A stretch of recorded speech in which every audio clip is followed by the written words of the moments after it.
Good morning to everyone. We'll call to order this meeting of the Finance and Operations Committee of Tennessee Higher Education Commission. I'm David Lillard, Tennessee State Treasurer and Chair of the committee. I want to welcome everybody to this meeting. And before we get started this morning, I wanted to be sure and point out that we have a new commission member participating today, Commissioner Julia Dieter, student at UTK, University of Tennessee, Knoxville. Commissioner Dieter is participating virtually today. So, Commissioner, we welcome you to the meeting. So, thank you for being here. Thank you. All right. The first item on our agenda is to adopt the agenda today. We have an agenda before you. Is there a motion with respect to that? We have a motion for adoption? Yes. All right, let's do this. Let's stop just a minute here. Ms. Hitz reminded me I've skipped calling the roll, so we need to do that first. Let's call the roll. Treasurer Lillard, Here. Commissioner Dieter, Here. Commissioner Matlock, Commissioner Rader, Here. Commissioner Smith, Here. Commissioner Stafford, Comptroller Mumpower. Chairman, you have 5 members present. Okay, a quorum being present. So, all right, the next item then is the adoption of the agenda. We had a motion by Commissioner Stafford to adopt. Is there a second? I'll second. Okay, Commissioner Smith seconds that. Any discussion? Seeing none, call the roll on the motion to adopt the agenda. Treasurer Lillard, Aye. Commissioner Dieter, Aye. Commissioner Rader, Aye. Commissioner Smith, Aye. Commissioner Stafford. Chairman, you have 5 ayes. Okay, agenda is adopted. Next item is public comment pursuant to the statute, and Dr. Gentile will discuss that. Yes, Mr. Chairman, we have received public comment and we distributed it to the members of the committee ahead of time. Okay, very good then. All right, next item is approval of the minutes from May 14, 2025. Do we have any questions, comments, et cetera, with respect to the minutes of that date? Not a motion is in order to approve. I'll move to approve it. All right. Commissioner Stafford seconds that. Seeing no discussion, let's call the roll on the motion to approve the minutes. Treasurer Lillard, Aye. Commissioner Dieter, Aye. Commissioner Rader, Aye. Commissioner Smith, Aye. Commissioner Stafford. Chairman, you have 5 ayes. Okay, the minutes are adopted. All right, first item on the regular agenda is election of the chair of the committee. It's an action item here. Floor is open for nominations for chair of the committee. Mr. Chair, Yes. I'd like to nominate Treasurer Lillard as the chair. Okay. All right. Any other nominations? No, that sounds like a good one. Okay. All right. Okay. So without objection, then nominations will cease and we'll call the roll on the motion or on the nomination. Treasurer Lillard, Aye. Commissioner Dieter, Aye. Commissioner Rader, Aye. Commissioner Smith, Aye. Commissioner Stafford. Aye. Chairman, you have 5 ayes. Okay. All right. I guess I'm it for another year. I told Scott Sloan and Dr. Gentile I was looking for my pay increase to be chair of the committee, so yeah, two times 0 is still 0. So, whatever. All right. The next item on the regular agenda is item 2, which is the Chattanooga State Community College Campus Master Plan. And we have a presentation today for that.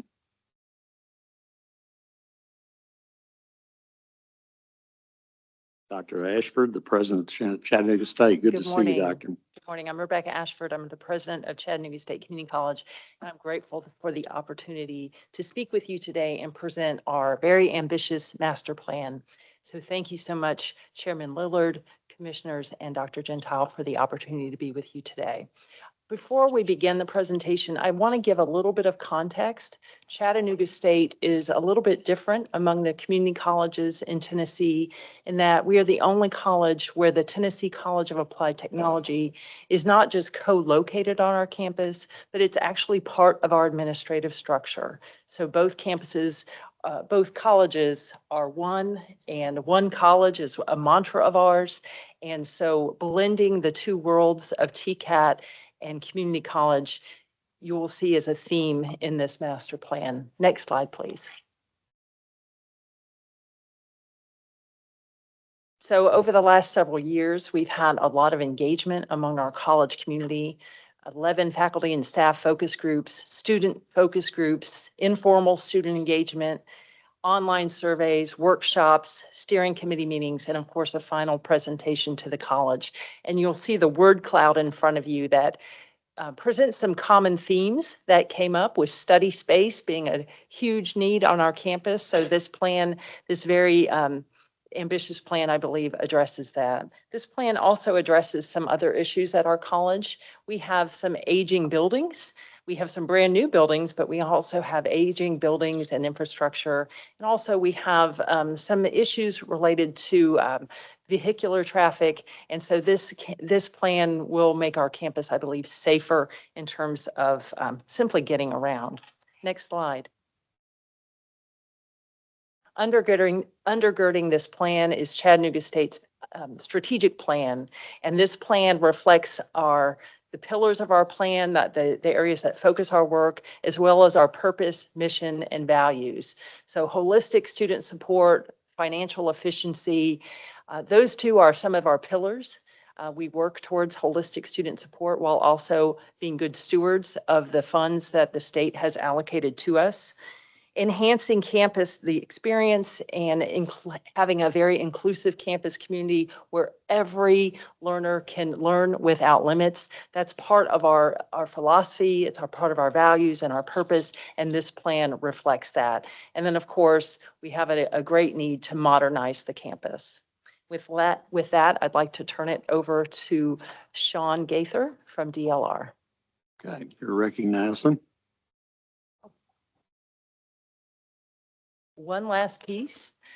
So as you know, this group knows more than any other group probably about enrollment among community colleges, and certainly Chattanooga State is no different.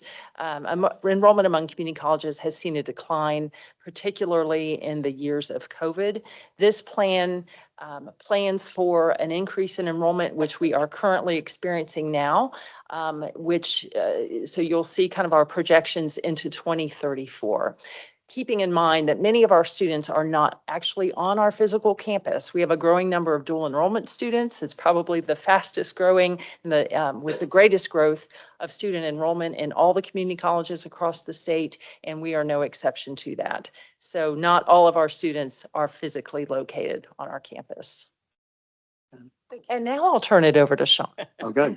Thank you, Dr. Ashford. My name is Sean Gaither, and I'm with DLR Group, and we are incredibly pleased to have gone on this journey with Chattanooga State, and we thank you, commissioners, for allowing us this time to continue to tell that story. We know you have a packed agenda, so I'll move through the next slides fairly quickly and hopefully open if there are questions. The projected information that Dr. Ashford just presented gave a really solid foundation to our space analysis needs, and you'll hear this common theme throughout this presentation, that this is not just about replacement or addition of square footage for square footage sake.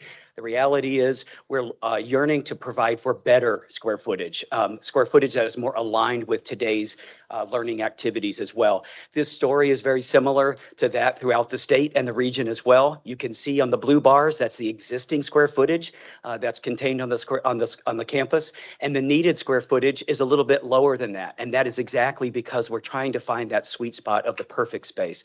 Classrooms, teaching labs, offices, this is a common story as well. Those areas are aligned fairly well in terms of existing and need, but it's the area that we want to address the most, which is the open lab area.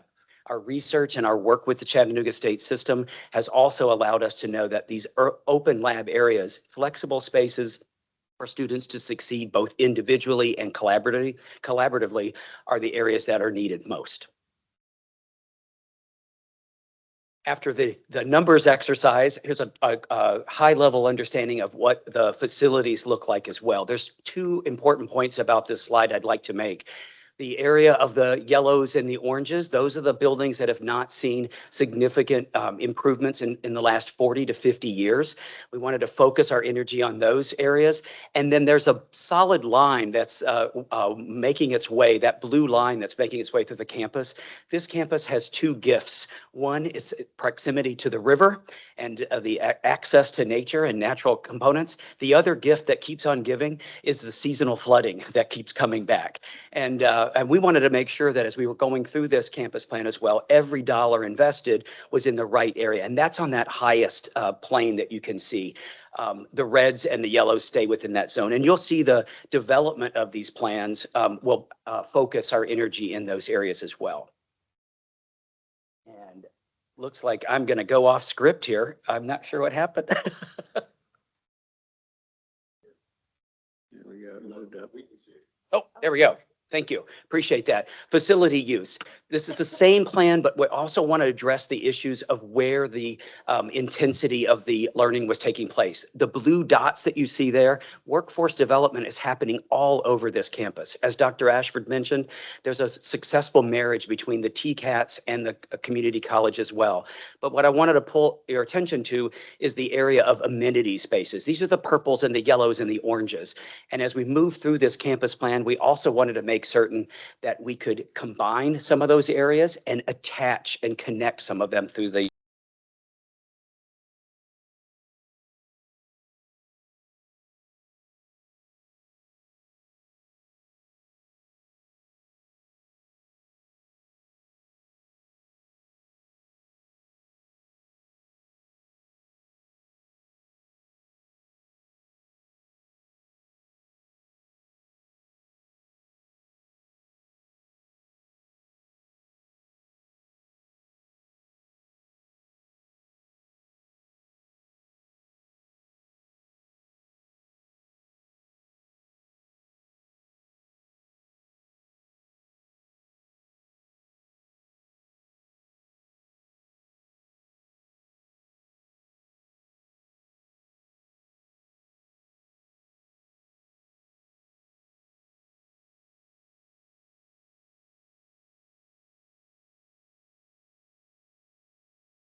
time.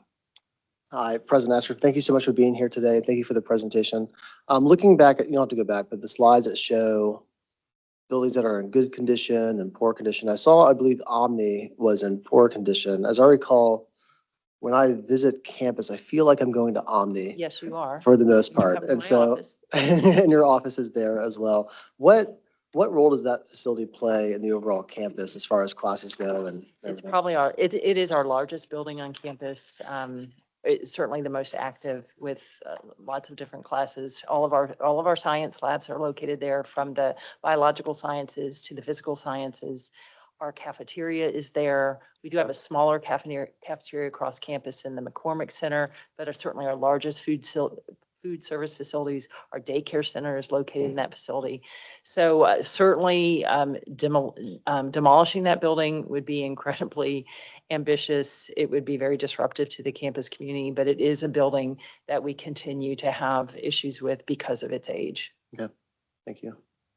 Okay. And sir, I believe we were muted going out, but I think Commissioner Dieter had a question. Commissioner, Okay. can you hear us? Commissioner, No? did you have a question? Commissioner Dieter? Yes, I can hear you guys now. Yes. My question was kind of related to Steven's question, in that I know that you guys were seeking to build a new building and demolish the older Omni building. Do you have like a plan for where those campus resources might go in terms of like when that's being demolished and stuff like that? What are like the steps for that? Well, we're certainly not at this point in time requesting to move forward with that project right now. So certainly when we get to the point where we would implement that portion of the master plan, we would of course need to get a significant amount of state funding to make that happen. And during that time, we would start creating a plan to relocate people to other areas of campus. I would imagine we would have to bring in some mobile units to house some folks, and also move some of our work or some of the areas on campus online. Thank you. Okay, any other questions? I've got one question. Yes, So Commissioner can you Sarah. tell me a little bit more about the synergies or potential synergies between TCAT and the community college? I mean, obviously sharing space is a little bit unique. So Yeah, we clearly different. currently already share space. So and where you see this the most is really in our student services and student life activities, and also in food services. So most of the TCAT academic buildings are located on one end of the campus, while there are other buildings that have credit students within that. So we're seeking within this master plan to make it a little bit easier for the two sides of the college to interact with one another. But currently, our TCAT students are frequently in the central area of campus for student life events. Whenever there's free food and face painting and games and giveaways, they're very much deeply engaged in that. And also in some of our student services work, using the same facilities. So we really, certainly in the last couple of years, we are trying more and more to truly be one college, and in our own mindset and philosophy and how we interact with one another, to be one college. And I believe this master plan helps us to physically get there with some of the pedestrian walkways. That's helpful. Thank you. Thank you. Okay, yes, Commissioner Smith. I was fascinated at your enrollment projections, or not projections. You flatlined for what, 10, 15 years of the same enrollment. How does that include the TCAT and the community college? No, or those numbers are simply for the credit side. For the community college Yes, side? yes. Okay. And while we are administratively one campus, the TCAT participated in the TCAT master planning process several years ago. And so luckily we worked with DLR group on both plans. So DLR was able to integrate both plans together. And understanding that much of our enrollment growth is in our dual enrollment classes, which are not affecting our campus. Okay. So what's the projection for Chattanooga's overall population? I don't have that off the top of my head, but we can certainly get that. We aren't seeing an increase, however, in high school enrollment.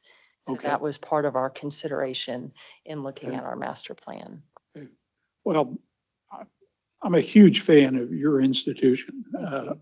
because of you. Thank I just am surprised that there's not greater growth opportunities. Well, and honestly, I'm hoping that our numbers wrong. there are very conservative. Fair enough. Because I would like to grow much higher than that. But Okay. also trying to be realistic in what we can accomplish in the next 10 years. Very good. If there are no other questions, then the chair will move approval of the plan as presented. Is there a second? Second by Commissioner Smith. All right, would you call a roll on the motion to adopt? Treasurer Lillard, Aye. Commissioner Dieter, Aye. Commissioner Rader, Aye. Commissioner Smith, Aye. Commissioner Stafford. Aye. Chairman, you have 5 ayes. All right, item is passed. Thank you, Doctor, Thank you. and thank you for your presentation. All right, next item is item 3, Dyersburg State Community College Campus Master Plan. Dr. Scott Cook, the president of Dyersburg State Community College. Good morning. I'd like to thank the commission for the opportunity to present Dyersburg State Community College's new master plan. Art Litsky, our campus planner, will share many more details, but it is truly my pleasure to introduce our plan this morning. Every employee had a chance to provide input through forums and surveys. Students participated in the process, and we had broad campus-based employee committee as well as a steering committee during this process.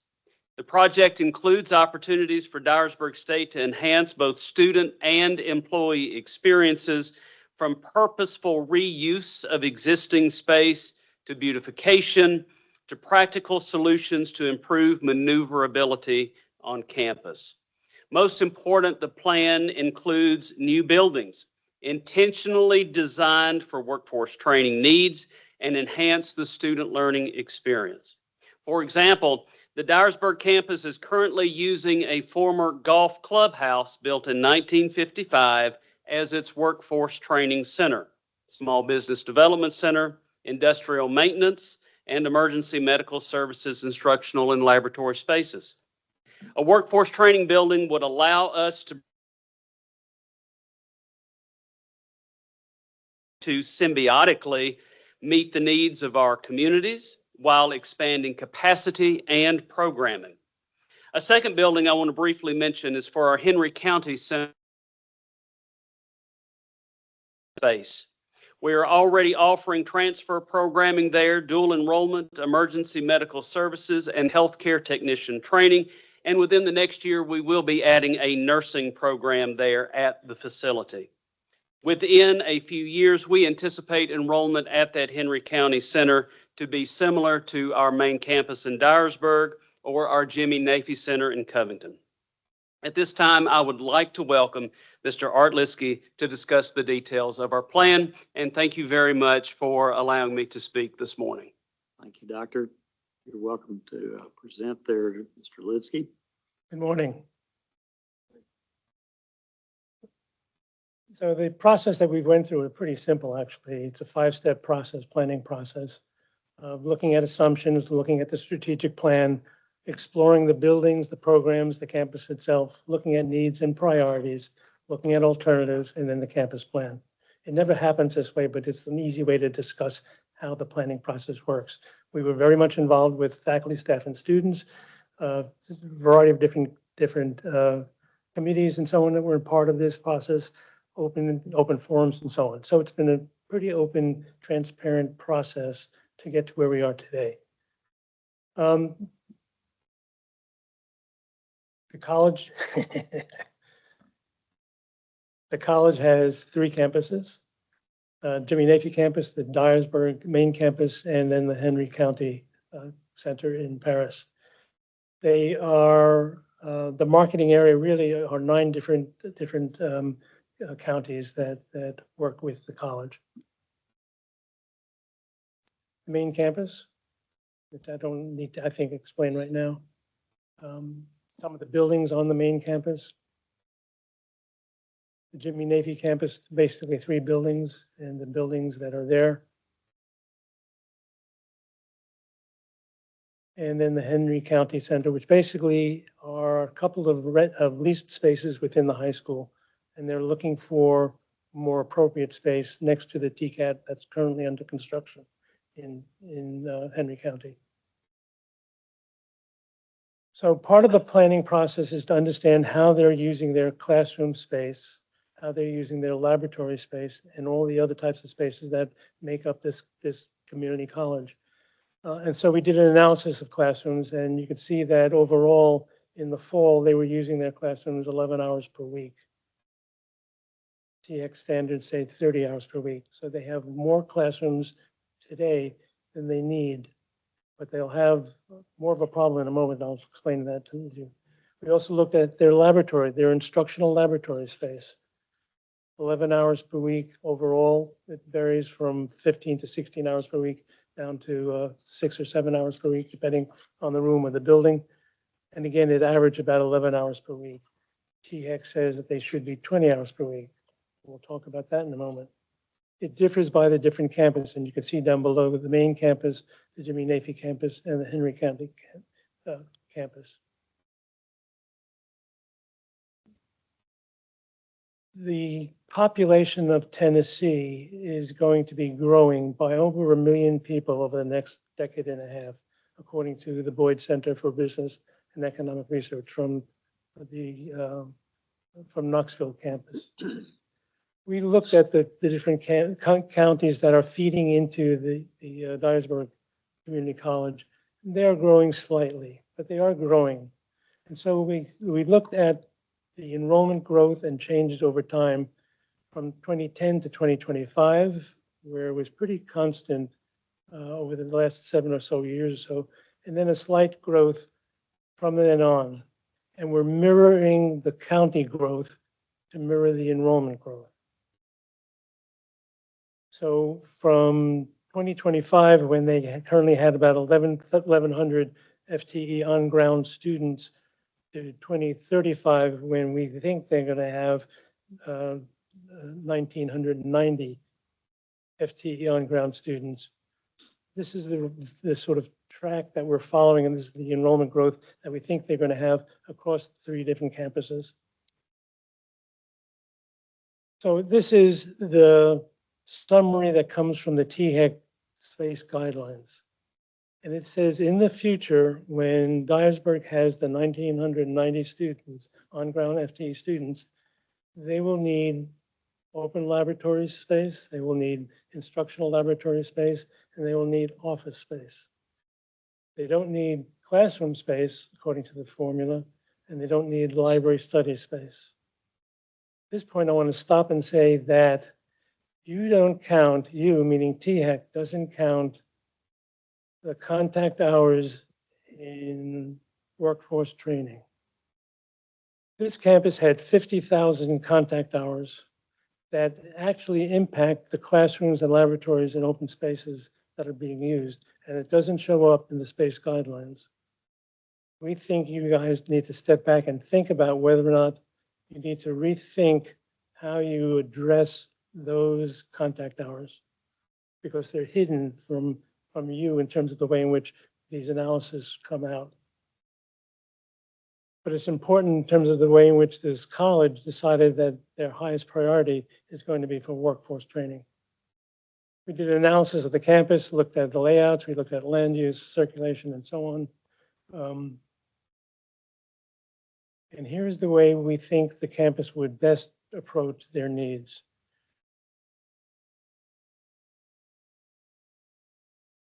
Well, that's not quite right.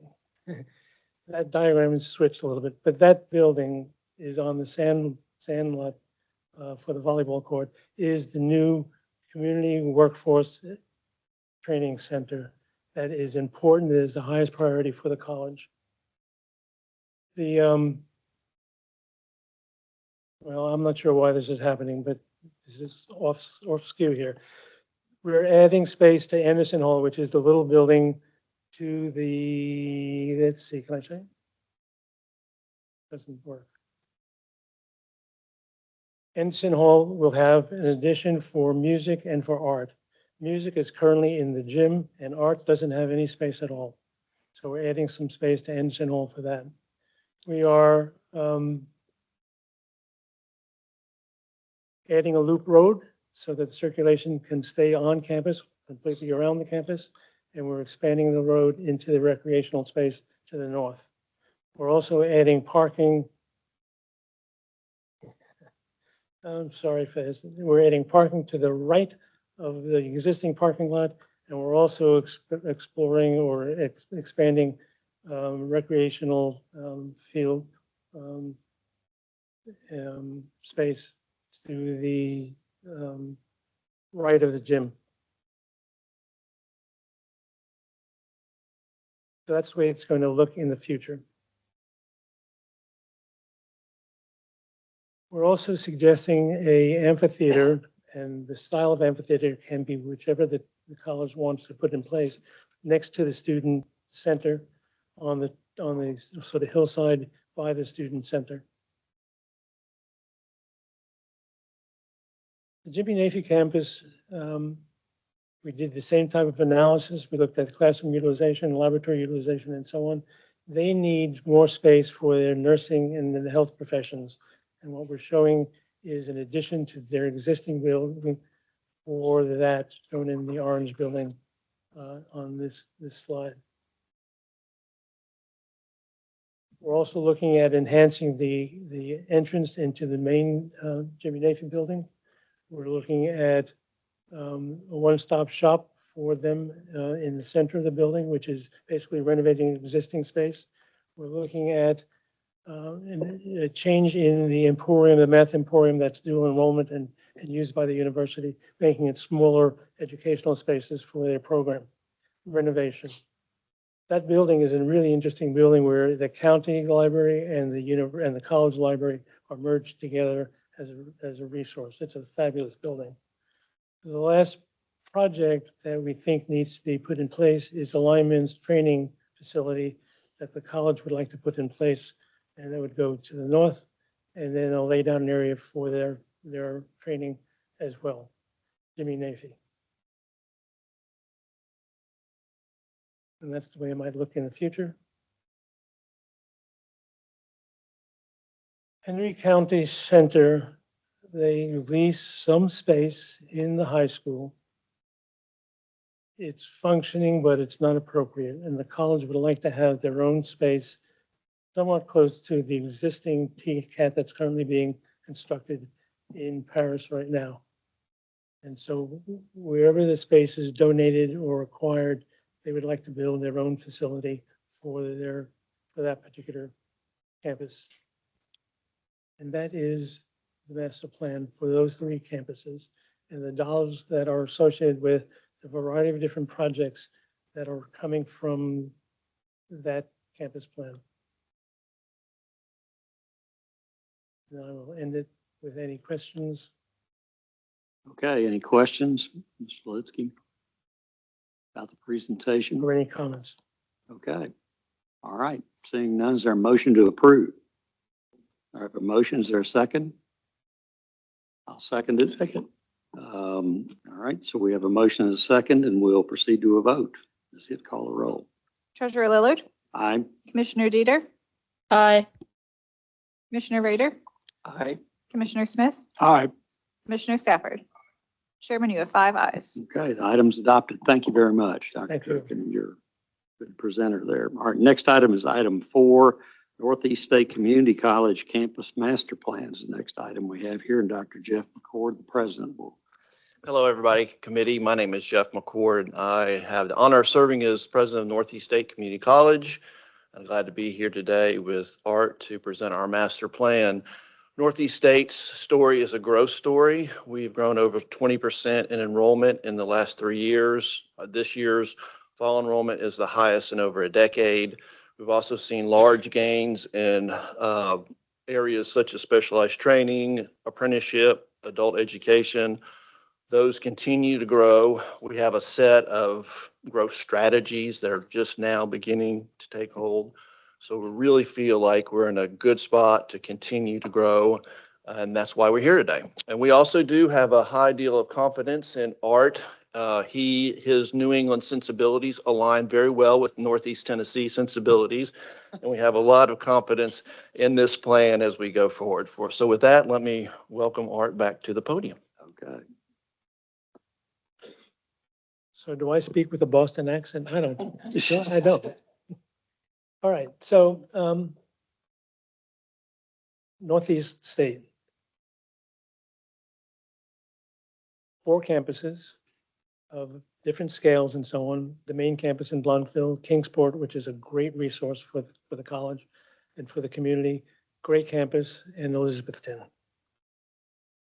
These are some of the buildings. So the building that's on the right, which looks really attractive, is a building that we'd like to demolish. It's their automotive facility, and we'll talk about that in a bit. So lovely. Some of the scenes from the different campuses that we'll be talking about. The main campus is in Bluntville, and Northeast is served by Washington County, Unicol, Sullivan, Johnson, and Carter counties. According to, again, UT Knoxville School of Business, these counties are going to have a variety of different rates of growth over the next 15, 20 years. Washington will be growing the greatest rate at 6%, Sullivan at 3%. The other 3 counties are more or less the same, steady state. And again, we're going to use the growth of those counties as a way to mirror the enrollment growth. And you'll see here how it's changed dramatically from where it was in 2010 to COVID, when COVID hit at 2019. And you can see how we're going to grow from there in the different campuses, from online campus growth to the total for the different colleges. Again, we're looking at the on-ground FTE numbers are as the ones that are driving the facilities, because that's what really drives the campus, not the online numbers. Again, we looked at classroom utilization, and I think it's important to know that just like in Dyersburg, there are more classrooms existing today than would meet the guidelines for today's numbers. So if you look at classroom utilization, 12 hours per week versus 30 hours per week, again, because they have fewer students today than they had when these buildings were first designed and built. But that's going to change when things increase again. And we looked at laboratory space, instructional laboratory space, 11 hours per week, 20 hours is the target. That's going to change. And we looked at office space, and they average 145 square feet per office. Your standards are 140, so they're pretty much the same. They do not have sufficient support space, office support space. It should be 28,000 according to your guidelines. They have 12,000. That means conference rooms, storage space, space for meetings and so on, workrooms and so on. They have half of what they should have today. One of the things that I think is important for you to recognize is that when THEC created their guidelines for colleges and universities, they were concentrating, and you were concentrating, on classrooms, laboratories, offices, and study space. Here are all the other spaces that make up a college. And these are the spaces that are part of all the colleges that you're going to be talking to when they talk about their space needs. It's not only the instructional space, it's the support space that makes them more efficient and more appropriate. So we'll talk a little bit about that.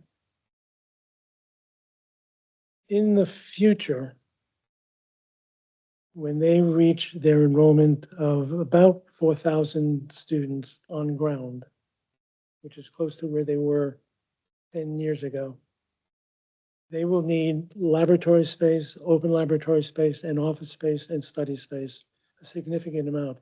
They do not need classroom space. additional classroom space, unless they're going to replace some of them. They have the same problem with workforce training. It doesn't show up here. Nevertheless, this is what they need based upon your guidelines. They recently acquired 37 acres north of their campus, which we believe can be used for recreation and athletic facilities, and can extend their walkways through the area, and we'll talk about that in a moment. This is their existing campus, and I don't think you need. I don't need to point out the different buildings, but I think you should be familiar enough with the campus. Here's what's going to change. So athletic facilities to the north, where they recently acquired the land, which is linked back together with, in between is their walking trails that are used by both the community and by the faculty, staff, and students. So on campus, there are a number of different changes that we think should happen. Their student services building now is not a building that I would say is a iconic building. It is not architecturally significant, I should say. It is not historically significant. We think a portion of it easily should come down to open up the way, because south of that building is an open space quadrangle that is blocked by the rest of the from the rest of the campus. We want to open that up a way to get to that.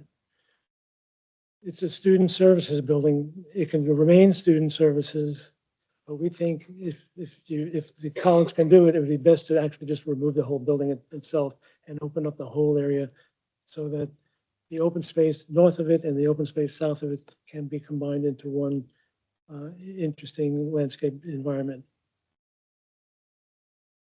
Powers Math and Science building is mostly science now. Math has moved out of it to make room for science expansion. Math is located in about 3 or 4 locations on campus, and we would like to consolidate them, bring it back to the building and add to the building, so we have math and science back again in the Powers Math and Science building. The automotive facility, which I talked about demolishing, was originally supposed to be part of the technology education building when it was constructed. It cost too much, and so the automotive was thought of as phase 2. So we're trying to create phase 2 now, and it added back into the building where it was originally designed. Demolish the existing building, turn that into parking or open space, landscaped open space, depending upon what the needs would be at the time. This is an important priority for the college. There is no real good student support space, student center type space, places where students can gather. And we think that a location here by the library, by their parking, by the educational technology facility is a great location for that resource. Humanities and behavioral sciences are located, again, spread out throughout the campus. And we're trying to consolidate them back into one location as an addition to the existing building. And the outdoor amphitheater that was constructed a while back was not complete, and we think it should be complete. And again, open space parking where the automotive facility currently is located.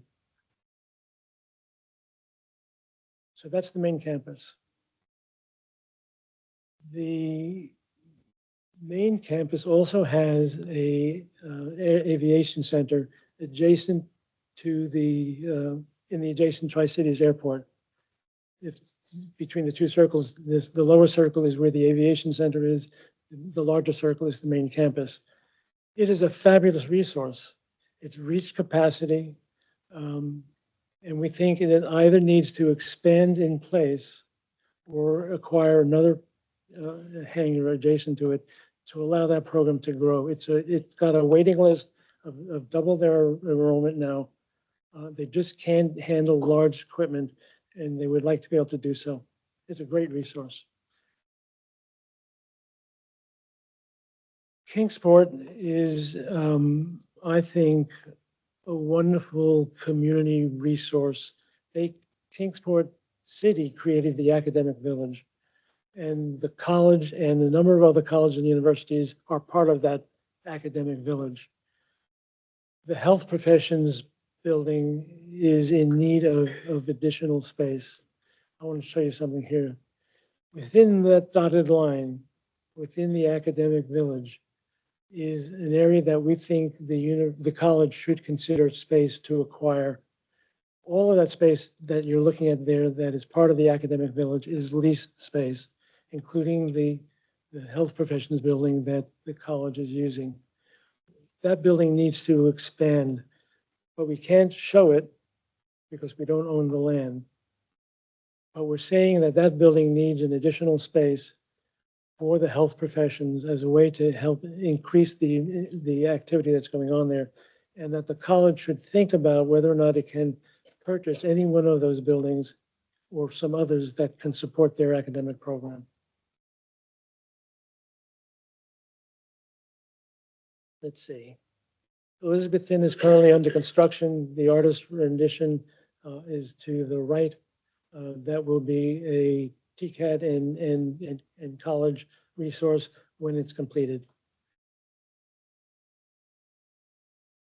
And the gray campus is actually two different sites, a mile and a half apart. The 100 Dillon Court is an academic building, classrooms and laboratories, one-story building, can expand if it needs to. To the north of that is the Washington High School Learning Center, and the college will have the culinary center within that resource. And if they need to expand, I think they could expand within that existing building. And that's the master plan. Here are the dollars that are associated with it. I want to make sure that I talk about safety and security because I know it's going to come up somewhere, probably in the building commission meeting, but it's part of their campus planning process. And thank you for your time. Okay, any questions, Mr. Lidsky, about the proposed plan for Northeast State Community College? Dr. Gentile? I'll just be brief here. Thank you, Mr. Chairman. Mr. Litsky made a point in the first presentation about the need for our TX-based guidelines or the recognition that they don't take into consideration non-contact hours. And so I just want to note that's been heard. Thank you. And we'll consider that for future iterations. Thank you. Okay, seeing no further questions, Chair moves approval of the plan as presented. Is there a second? Second, Ms. Vernon Stafford. Okay. Call the roll on the motion to adopt. Is it? Treasurer Lillard, Aye. Commissioner Dieter, Aye. Commissioner Rader, Commissioner Smith, Aye. Commissioner Stafford. Treasurer, you have 5 ayes. Items adopted. Thank you there, Doctor. And, Thank you. Mr. Litsky. All right, next item is item 5, National Center for Higher Education Management Systems, NCHEMS, tuition policy findings and recommendations. We'll call on the great Russell Van Zonren to give us the Great. presentation on this. Great. Yes. Thank you. I appreciate the praise. Good morning, Treasurer Lillard, Director Gentile, members of the committee. What we've heard from this body on conversations over the last few years is an earnest interest to engage more meaningfully with some of the policies and practices that we have in place. Maybe our finest example there is on tuition and fees. And we brought NCHEMS in back in February, March of this year to help us evaluate, what is working well here and maybe highlight some of those things that are not.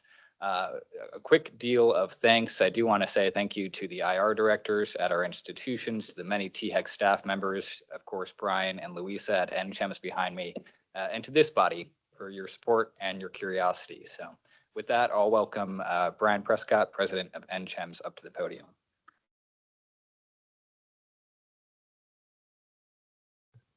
Thank you, Russell, and thanks also to Dr. Gentile, to the chair of the committee, and for the opportunity to do this work on behalf of THEC. It's always a pleasure to appear before this organization.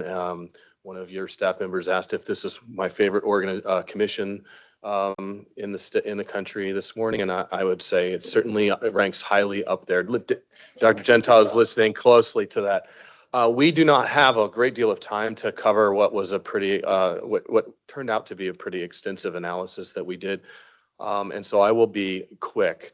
We want to invite questions during our presentation, but I'm going to begin pretty quickly and then turn it over to Louisa, who deserves the credit for most of the analytical work and the writing of this report. But first, just a quick reminder that NCHIMS is a small nonprofit organization in Boulder, Colorado that works to envision a future in which post-secondary education expands opportunities for all, strengthens communities, and advances the public good. And we do that by bringing evidence to bear, working with states, institutions, government, and community leaders to make strategic decision-making more effective in post-secondary education. We've been around for 55 years doing this kind of work, and various different points over that period in Tennessee helping out. The project itself, Russell introduced it, but the key question we were being asked to explore was what change should THEC make in its newly expanded authority to set more than one binding tuition limit applicable to in-state undergraduates or to grant exceptions to individual institutions. When we look at the approach that THEC has historically operated with, we find some issues briefly. We think that the current approach fails to be appropriately sensitive to institutional mission and to the various financial realities that are emerging and in different ways across institutions. And it also doesn't really fully address the market complexity that we're experiencing as we see a general decline in the number of high school graduates throughout the nation, not so much in Tennessee, but it is a significant shift nationally in what we've come to expect in terms of sort of a default anticipation of growth going forward. And when we listened to, as I came out in August and Louisa was online listening to the presentation and the conversation that we had in August, we felt as though the goals that you were trying to adapt or to achieve in this tuition setting policy were really around creating affordability for students, to being good stewards of Tennessee's resources and that of its students, and to ensure that there's appropriate levels of financial stability for Tennessee's public institutions. And we added that all of those things need to be done while effectively carrying out the different missions of the institutions going forward. I'm going to quickly walk through the recommendations. You will see this slide again at the end, but I didn't want, because we have such a short amount of time to speak to you all about that I wanted to sort of do a quick voiceover of what our recommendations are. From there, we'll talk a little bit about conceptual frameworks and some of the analysis that Louisa has done on this project. But first, we think it's really important that THEC think really hard about how it would know if an institution is funded adequately to serve its specific mission of the kinds of students it serves with the programs that it offers and other special characteristics it has. We're working on a number of projects in a number of states right now that are trying to shift away from traditional funding models in higher education to ones that are thinking about what it really takes to carry out the mission.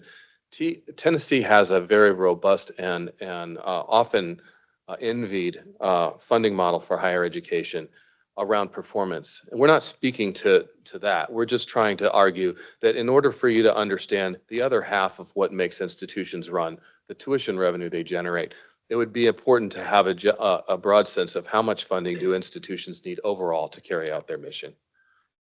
We think that it's important to at least set sector-specific targets for student and state shares of revenue. As I understand, this used to be something that Tennessee did, and has moved away from. But I think that it's an appropriate role for THEC and the commission to take to say, we think that in this sector, the state should account for X% of the overall amount of what's required to fund that institution adequately to serve its mission. In this sector where students are generally less well-off financially, the mix should be a little bit different, and to really have a robust dialogue about those things. We think that as the THEC goes forward and looks at institutional tuition fee proposals, it would be useful for them to have for you all to have a sense of where the institution feels it's headed. And so we've argued for a confidential process in which institutions can talk about what are the enrollments, how are they, not just total, but how are they shifting? The conversation about whether it's contact hours or dual students that we just heard in the master planning are really germane to this kind of conversation in terms of where the revenue are going to come from what kind of students. With respect to the tuition model that you currently operate under the authority that you currently exercise around in-state undergraduate tuition revenue or tuition setting, we think it's appropriate to adjust that model to account just for the in-state undergraduates that are contributing the dollars, not all students as it currently operates, and to set separate ranges, at least by sector. We think it's important that, and we'll talk a little bit about this, in some ways this is the largest ask of our report for THEC, is to have a much better and broader, more comprehensive sense of how institutions' financial viability grows out of the and the affordability for students grows out of the way in which they set their tuition rates, not just for in-state undergraduates, but other categories of students, and how they treat students in terms of their institutional aid policies in combination with state aid, so that you have a much more comprehensive and nuanced picture of affordability than we have seen present in the materials we've been able to review in Tennessee. We think that it's important that after you've set a tuition policy that you create with your new founded authority, a robust exception process with some standards for how you would know when it would be most appropriate to grant an exception that an institution brought forward. And finally, this is picking up off of Commissioner Smith's comments in August, we should have some sense of the affordability impacts of non-mandatory fees. These are the fees that are associated with certain kinds of academic programs or certain experiences that students may be able to get that become mandatory when a student enrolls those programs, but are otherwise classified as non-mandatory. We aren't suggesting that the commission exercise any newfound authority over those things, but there is the appropriate oversight that the commission can exercise around making sure that those programs that do wind up costing more, those additional fees do not create a barrier for students with less financial resources, for instance, to be able to take advantage of. A couple of conceptual frameworks to help us understand where we're going. This is the NCHIM's sort of seminal picture of the flow of funds diagram. And I'm not going to go over it in detail, but I want you to just sort of take it on. This is where institutions get their revenue from generally. And it is complicated, right? That's the first thing to take note of. And these revenue streams are interrelated. And so, for instance, the student aid that comes from the state of Tennessee, that just goes to in-state students. But tuition goes from students to the institution, which goes back to students in the form of restricted scholarships, which would be funding from like the foundation or whatever, and unrestricted scholarships and waivers that is essentially foregone revenue on behalf of institutions or a discount to institutions. And institutions use these things in different patterns, not just because they are looking to make college affordable for some students, although that is truly the case. In some institutions, they're actually doing that to convince a student to enroll. And so there are questions about the degree to which those waivers are being used to prop up enrollment numbers, but may or may not be related to, and may be affecting institutional viability that are important in this tuition picture. And secondly, the in-state, out-of-state, and graduate student combination of the institutions has really profound effects on how much revenue the institution is able to acquire from its own way, outside of what the authority the commission exercise looks like. And so all of these is a broader picture that isn't being reflected in any way in the authority you're exercising on in-state undergraduate tuition, but has meaningful and important, especially over time, impacts on institutional viability and through that, how well the institution is able to serve the affordability needs of especially Tennessee students, but all students as well. And so I'll offer this one other sense. So if you think of tuition policy, the authority that you exercise is just one component of affordability. This is the student affordability section. Student affordability consists of published tuition and mandatory fees. You also have other costs of attendance, housing, food, things that the institution is not itself are receiving revenue to pay for, but students themselves actually have to pay for. And then non-mandatory fees on top of that also are revenue to the institution. Then from that, you have federal aid. We're talking right here about grant aid, Pell Grants, the Special Equal Opportunity Grant and so forth. Then there's Tennessee State scholarships and grant aid that reduces that. And then finally, institutional scholarships, whether those are restricted dollars or unrestricted dollars. What you see here, what you are able to address is the published tuition and fees. Through that, the total published cost of attendance only, but these other things that exist outside of your policy. And ultimately, you wind up with net price, the actual cost that students actually pay. These are the two places that THEC actually influences the composition of net price for students. On your authority to establish a threshold for what institutions can charge in published tuition and mandatory fees, and what amounts are contributed through Tennessee State scholarships. The rest of that stuff exists outside of your authority and is important for recognizing the question of student affordability. So in August, I heard, and I hear this in lots of other places as well, we are going to exercise our authority to keep published tuition price down for student affordability, and does do that. But it's only one piece of this broader picture that I believe that the commission needs to have a more comprehensive picture of. And at this point, I'm going to turn it over to Louisa to discuss some of the analyses and show you some pictures of what that might look like. All right, so I'm going to connect this conceptual work with the recommendations. How did we get there? We did a lot of data analysis. I'm not going to go through all of it. I'm just going to highlight a few things. We're happy to answer questions about any of it that's in the report or these. These are just a few of the more germane and interesting pieces. So one of the things we looked at revenue, quite a bit revenue. This relates to the question of institutional financial sustainability. So this, I'm sure you're familiar with the overall picture. We looked at where does the institution's revenue come from? What's the balance between how much the state provides and how through both state appropriations and institution and state financial aid versus how much do the students contribute through tuition? You can see that Tennessee, the student share in Tennessee is lower than the national average, has been for a while. And although there have been changes over time, the student share in Tennessee in 2024 was the same as 1999. All right, we also looked at affordability.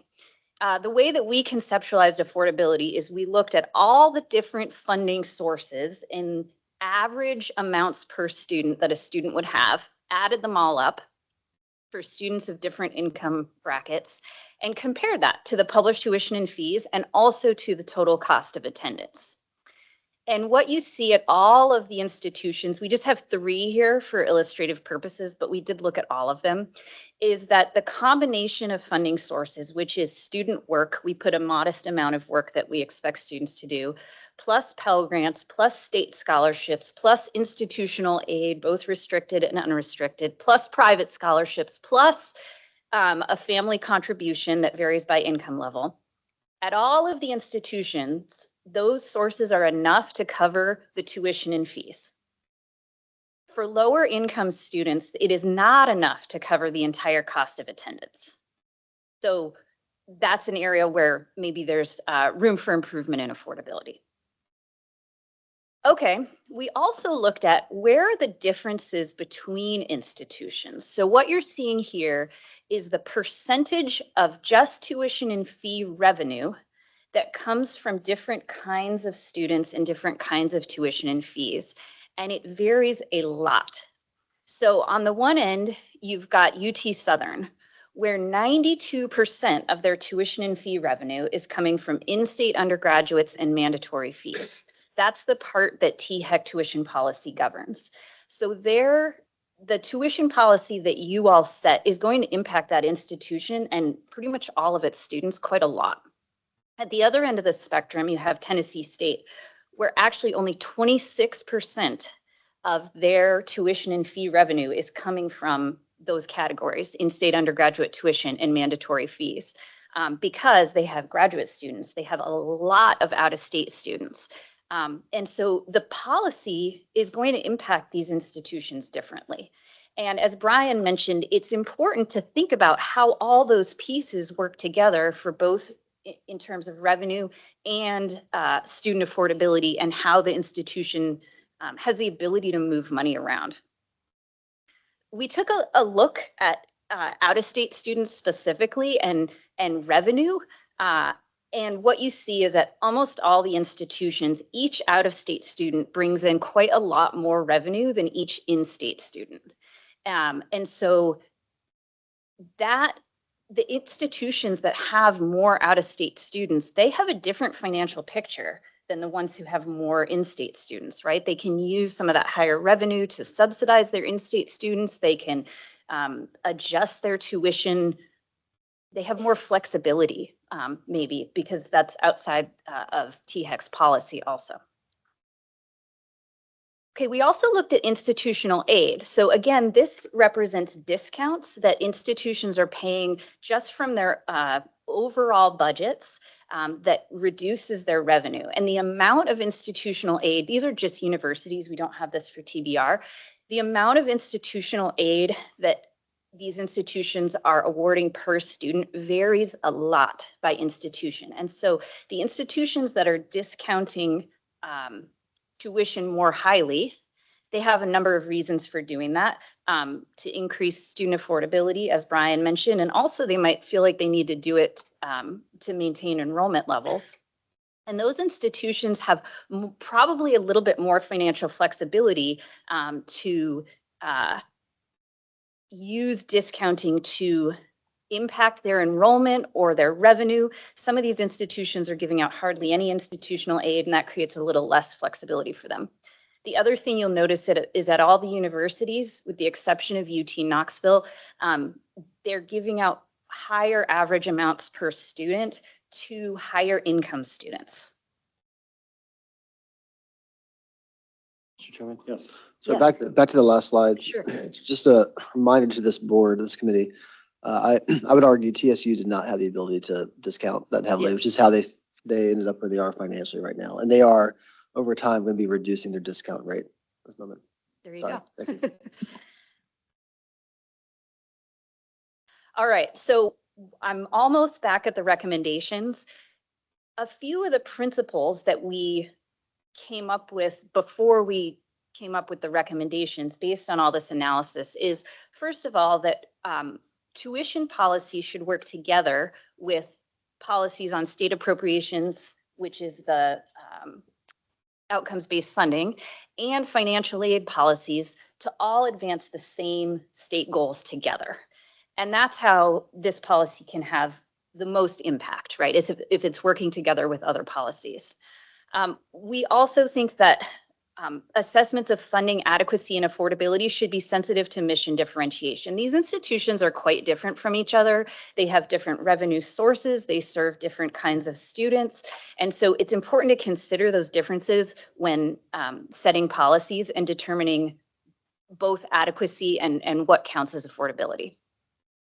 The other thing, not all enrollments are alike or equally valued by institutions, right? We saw that different kinds of students are receiving different amounts of institutional aid, contributing different amounts of revenue. And when you apply that to the tuition policy that only covers in-state undergraduates, that's fine, but it's important to consider the bigger context, as Brian mentioned. And then the last point, that pricing strategies are increasingly complex in a market with intensifying competition. I'm sure you've seen it, that you all might set a limit on tuition increases, and not all the institutions take advantage of the full increase that you allow. And that's probably because in their estimation, that would impact their enrollment, right? And so there's a lot of other considerations that these institutions are taking into account because it's a complex world. All right, so back to the recommendations. I am not going to talk through these again, but I am going to leave them on the screen for you all to ask whatever questions you'd like.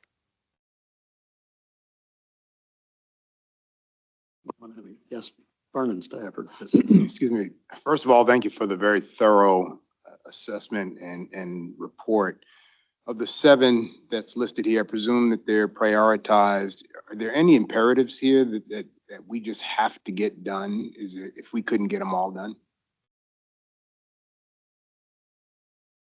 I'll let Brian answer this also, but I think the first 2 are the places to start because that sets the context for the policy.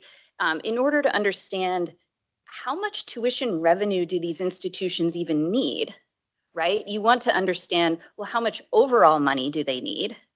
And then how much of that should come from students versus come from the state? And that then really helps you answer the question of what should their tuition rate be? So I think those are the 2 most important. Brian, do you have other comments? It's a great question, Commissioner Stafford. Yeah.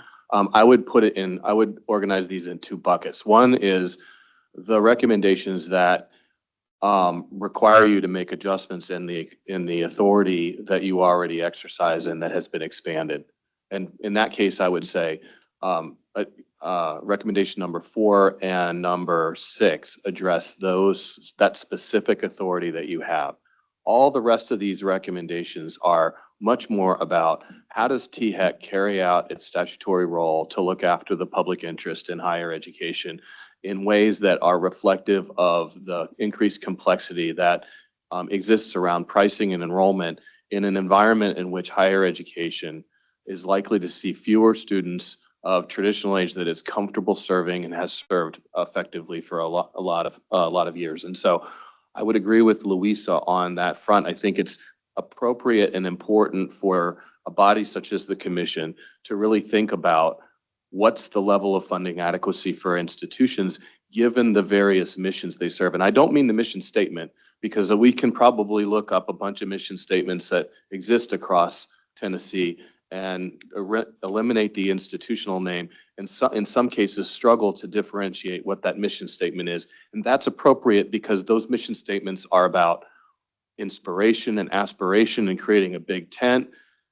Mission, as we are referring to it, it's about, are you serving traditional age students who in residence halls with a comprehensive array of programs, or are you serving dually enrolled students in increasingly large numbers who are actually still on their high school campuses through some sort of approval process? That's a very different business model and mission. And we need to fund those institutions differently because of that. And so I think that is you asked us this very narrow question about the authority that you all exercise. And as is not uncommon for NCHIMs, we blew it all out of proportion and am offering you what we think is a more useful set of recommendations to carry out the function of the commission to really look after the public interest in those things. Okay, question, Dr. Smith. I'll yield to Commissioner Rader. You can certainly go ahead if you'd like, or I'll turn it over to you quickly. But I just had some rhetorical questions, but I think also very important questions. We may or may not have the answers here, but as I think about what we're going to be talking about at the commission meeting later this afternoon, and the guiding tuition increase that the commission is going to be proposing, I just think back to my days in Governor Haslam's administration coming out of the Great Recession, when a regular question we were having was, what could departments and agencies do for 10% less? What could you spend, less on? How do you look at your operational costs as a department and agency, and what could be cut? And I'm just curious, year over year, has there been a time in recent history in Tennessee where we have proposed tuition go down?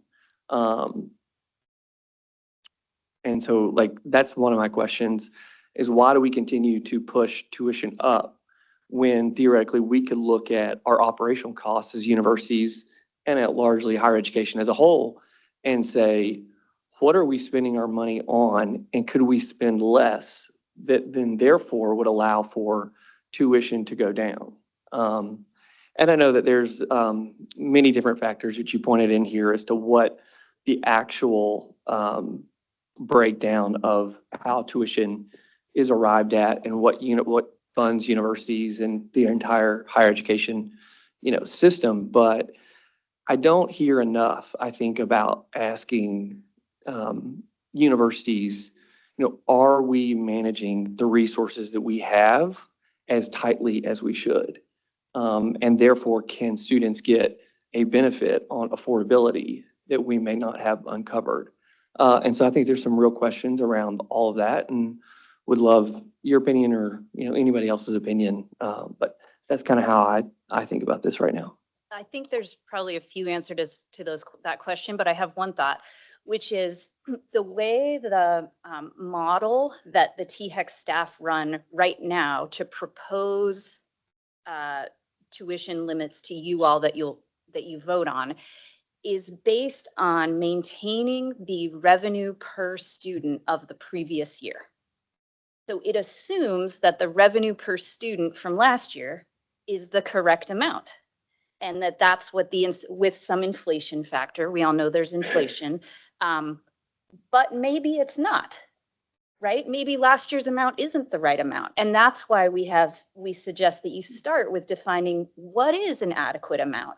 And maybe last year's amount is not enough. And maybe last year's amount, maybe they can use less than what they had last year. And so I think that's one way to look at it. So I'll just add that, that question deserves a fair bit of study, akin to what Luis is suggesting. Just in general, we've been asked in other states, particularly in New England and the Northeast, that are already deep in a demographic crisis. How do we maintain access to some of these populations that are in remote areas with an institution that it's a third smaller than it was a decade ago, and the projections look poor going forward? And those aren't going to be easy questions, and we're going to have to think differently about how we have the conversations about tuition and state appropriations in those states to deal with it. That's why we're suggesting this broader picture that helps you understand questions like Dr. Gentile's point that Tennessee State's large amounts of discounting in that institution's case is a sign of weakness, not a sign of strength, such as it is in UT Knoxville's case to some degree. I don't think we can even say that for sure at this point based on the work we've done, but that's the kind of analysis and understanding that I think will help address questions like, are we at the right place with these different institutions in terms of what we're charging students, and how affordable are we making our institutions for the students they serve? Thanks. And just one last point. I think as we look at the strategic master plan, I think these questions should be top of mind. And I think that we've got 1 year left of Governor Lee's leadership, which has been extraordinary. But we're going to have new political leadership, starting next year. And what does that look like? And what are their priorities? And how much funding will they give to higher education? And we're seeing all of this in a context of what we feel like trends are going down or moving away from enrollment or attractiveness to higher education, and private companies, encouraging high school students to go directly into the workforce. So how do we improve our product? How do we lower the cost of our product to continue to attract the caliber of students and the future leaders of this country in a real way and provide the value that they deserve? Okay, Commissioner Smith. Well, Commissioner Rader, I appreciate very much what you said about the direction of tuition.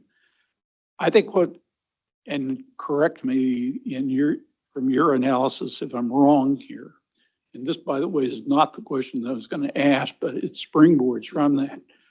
I think this underestimates the power of the performance funding allocation, because it is a principle of the performance funding, and it's written in the document that I think is one of the most powerful documents THEC has produced, is that the performance funding model is designed to force a consideration of expenses and of overhead, and to drive those factors down as a result of earning more money on the performance funding model. And so it is intended to squeeze the institution. And when we look at the data that are in some of these tables here, we can see what portion of need, quote unquote, is being funded by tuition and the performance funding money together. And we've got one institution that has acquired revenue well in excess of what the need is, and then other institutions that are falling woefully short on that. Part of that is the management of those expenses, as opposed to just dealing with this. So thank you for that. I think that creates an exciting opportunity for us to investigate. You may want to correct me on whether or not I'm on the right track. I think you're right. And, but I do think that it's worth noting that the incentives that are embedded within the outcomes-based performance model, very much like the graph that Louisa showed about the share of the tuition revenue that you control through your policy, the potency of those incentives is based on the institution's ability or inability to attract revenue from other sources. So for UTK, with its ability, or Tennessee State, which is getting so many students from out of Tennessee,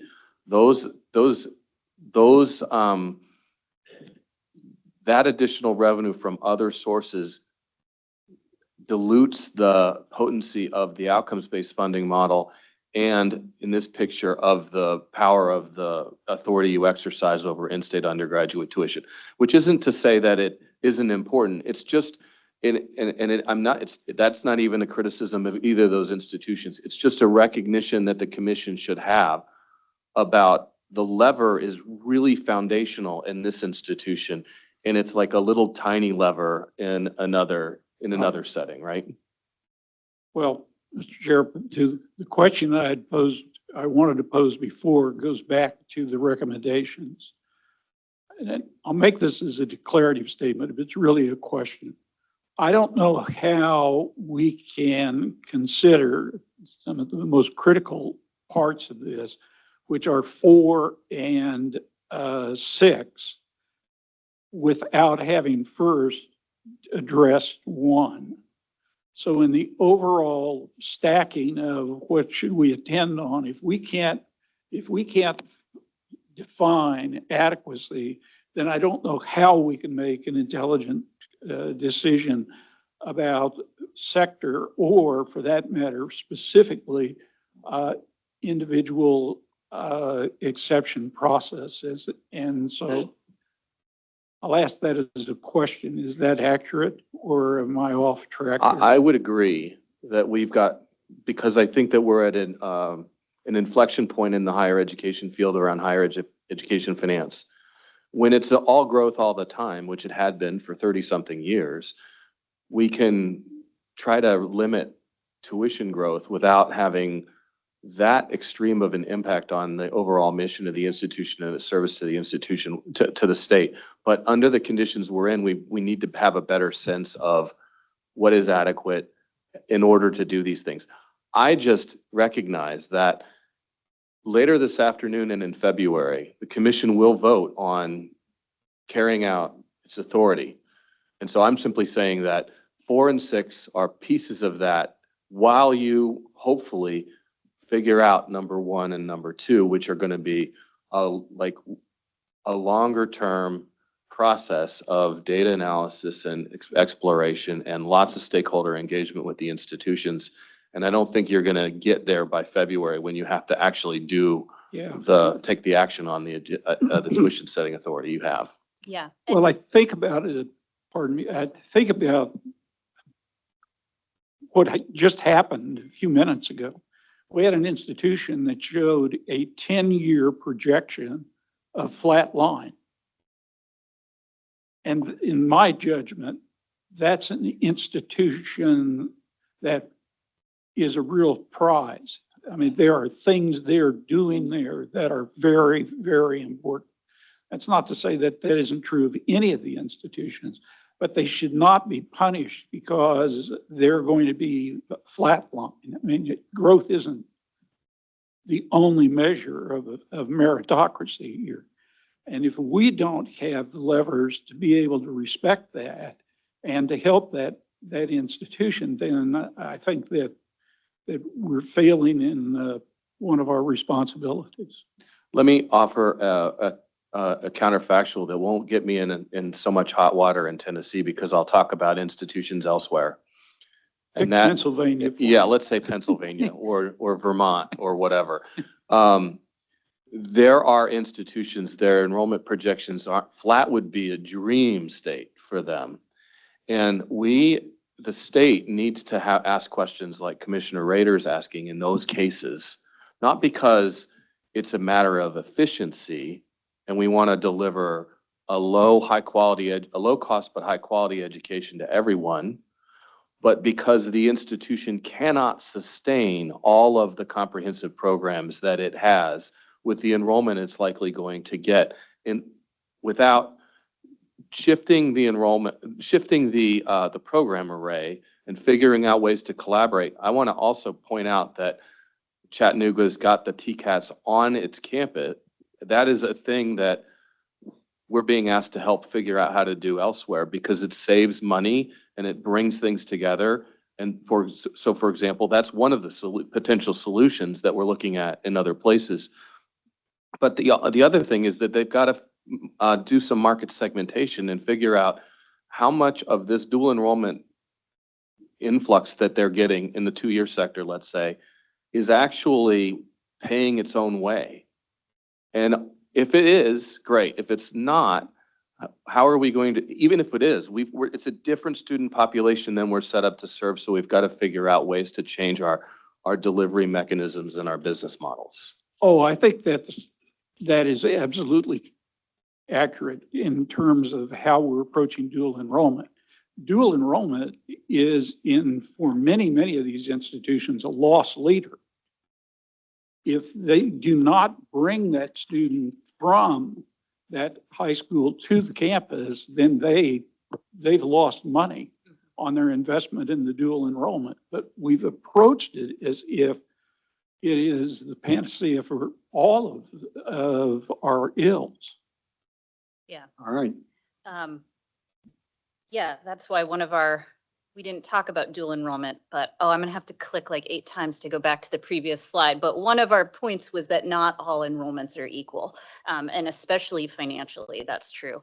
I would like to address the previous question of whether you can do 4 and 6 without having done 1 and 2 first. And I do think there's ways to incrementally make some changes quicker before you maybe fully have 1 and 2 in place. And I think that the THEC staff will help figure out a process for that. But I wanted to talk about how I think the same criteria can apply to determining adequacy. Some of the same data can apply to the exception process.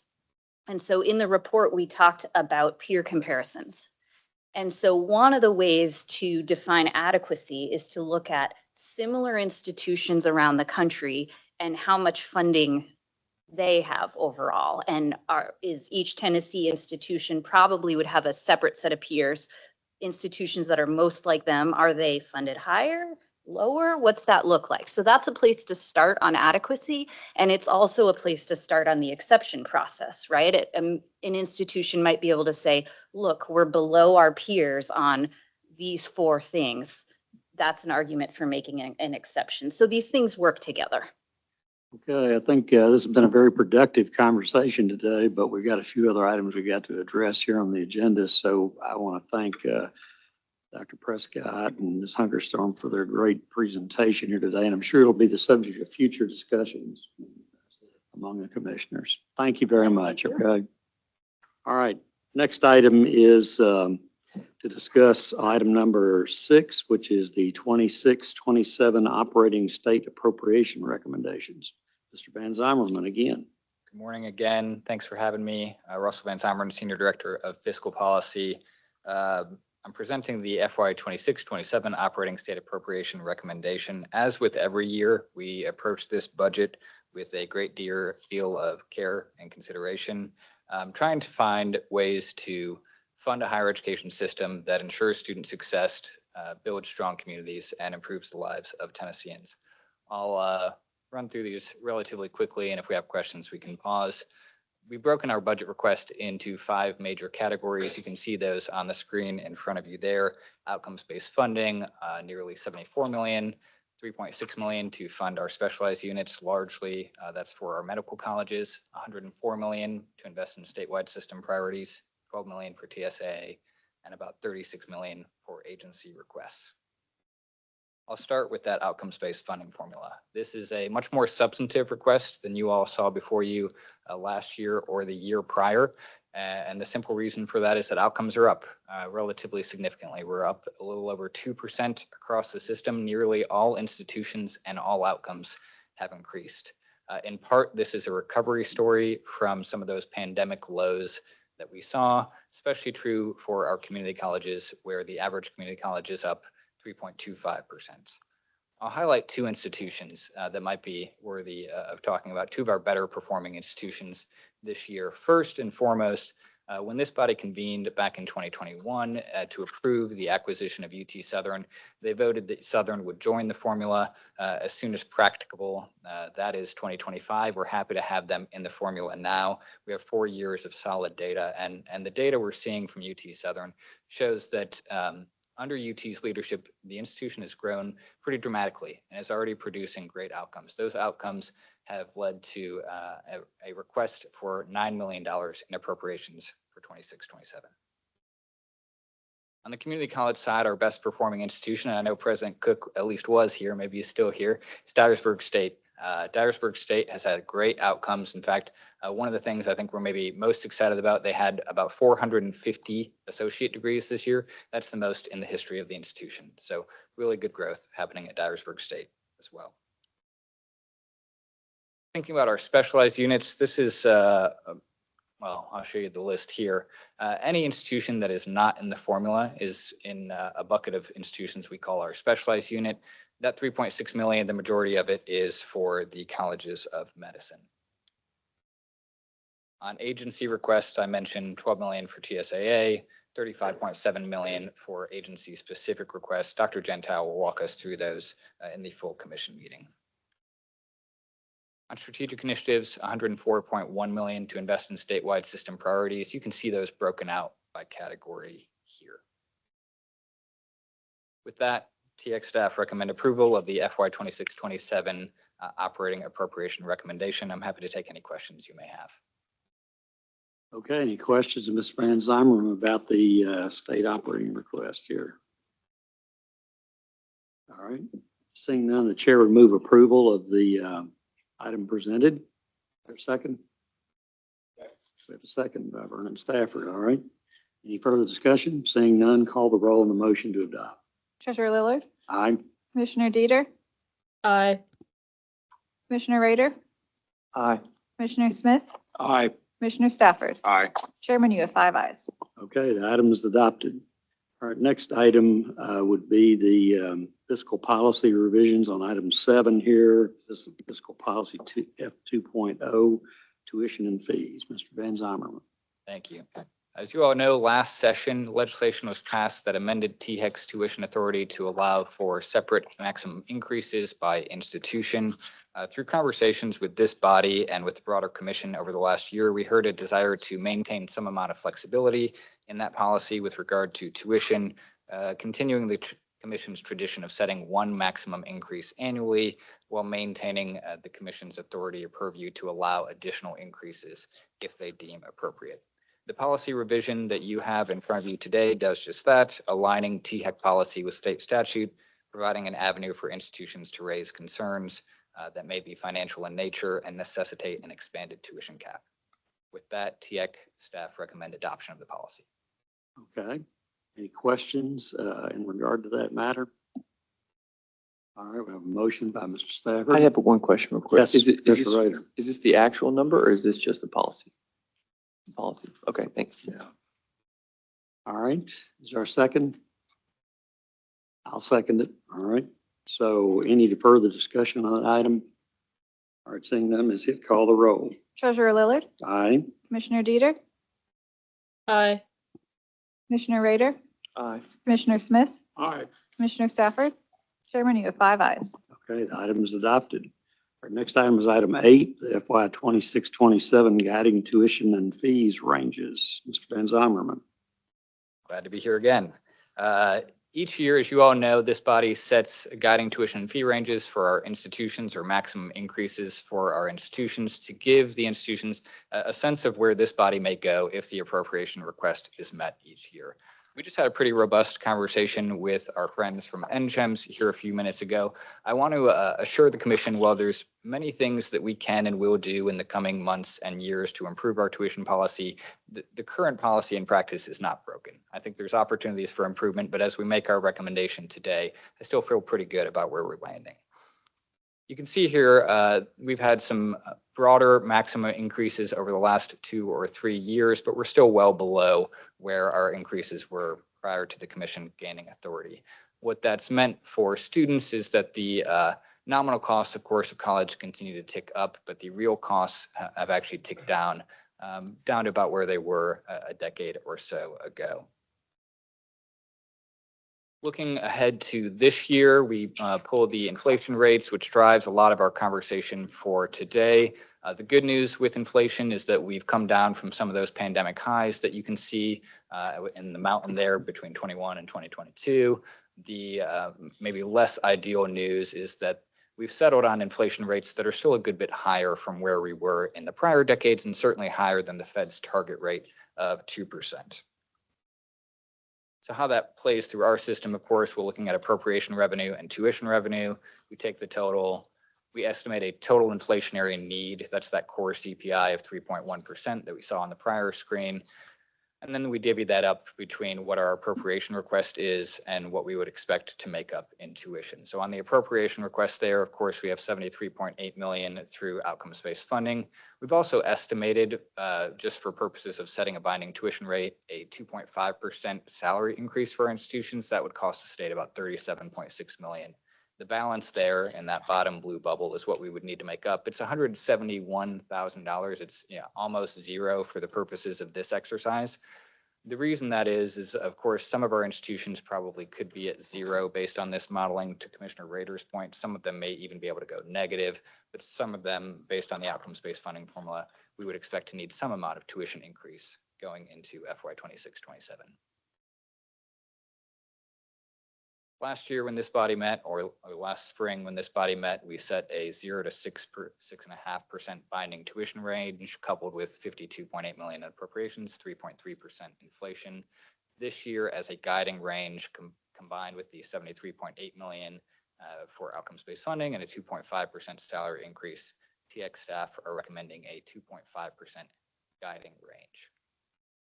I've got this slide here for you, and I believe you have a handout in front of you just to talk through what a tuition increase might look like on average at each of our institutions. I do want to make one more note, which is that our request for formula units this year is relatively substantive. I mentioned that in the appropriations presentation a moment ago. We also know from conversations with our partners at FNA and from the State Funding Board last week that the state budget projection for the upcoming year is not especially rosy, right? We've been advised from multiple people at this point to take a more conservative approach for what we might expect for funding in FY 27. For today's purposes, we usually tie the guiding range to our appropriation request, but I have provided this slide just as sort of an FYI to the committee of where our model might suggest we land on tuition under different appropriation scenarios. That concludes my presentation. Okay, so we have a recommendation from the staff of 2.5% as a guiding tuition increase. All right, any discussion on that point?